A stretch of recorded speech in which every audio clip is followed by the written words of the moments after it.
আমরা সবাই জানি রবীন্দ্রনাথ ঠাকুর ছিলেন প্রথম এশীয় নোবেল জয়ী, কিন্তু আপনার কি জানা ছিল তিনি ছিলেন পৃথিবীর ইতিহাসে প্রথম অইউরোপীয় নোবেল জয়ী?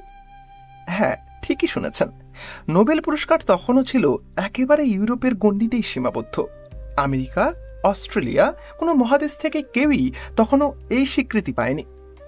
1913 সালে সুইডিশ একাডেমির সাহিত্যে নোবেল পুরস্কার দেয় এক ভারতীয় কবিকে, নাম রবীন্দ্রনাথ ঠাকুর।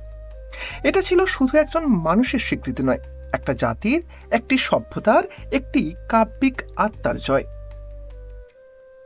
সুইডেনের রাজপুত্র উইলিয়াম ভারত সফরে এসে অবনীন্দ্রনাথ ঠাকুরের চিত্রশালা দেখতে যান।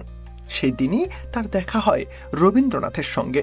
তার সেই অনুভব এতটাই গভীর ছিল যে পরে নিজের আত্মজীবনীতে লিখে যান, "In all my life, I never spent moments so poignant as the house of Hindu poet Rabindranath ঠাকুর। আমার জীবনভর হিন্দু কবি রবীন্দ্রনাথ ঠাকুরের বাড়িতে কাটানো সময়ের মতো এত হৃদয়োৎপেল মুহূর্ত আর কোথাও কাটায়নি।" ভাবুন তো, এক রাজপুত্রের মনও যেখানে হার মানে, সেই মানুষটিই ছিলেন আমাদের রবীন্দ্রনাথ। তিনি শুধু কবি নন, তিনি ছিলেন এক মহাশব্দ, যে শব্দ ইউরোপের দেয়াল ভেদ করে বিশ্ব জয় করেছিল। এই গর্ব, এই ইতিহাস, এই আত্মা আমাদের উত্তরাধিকার।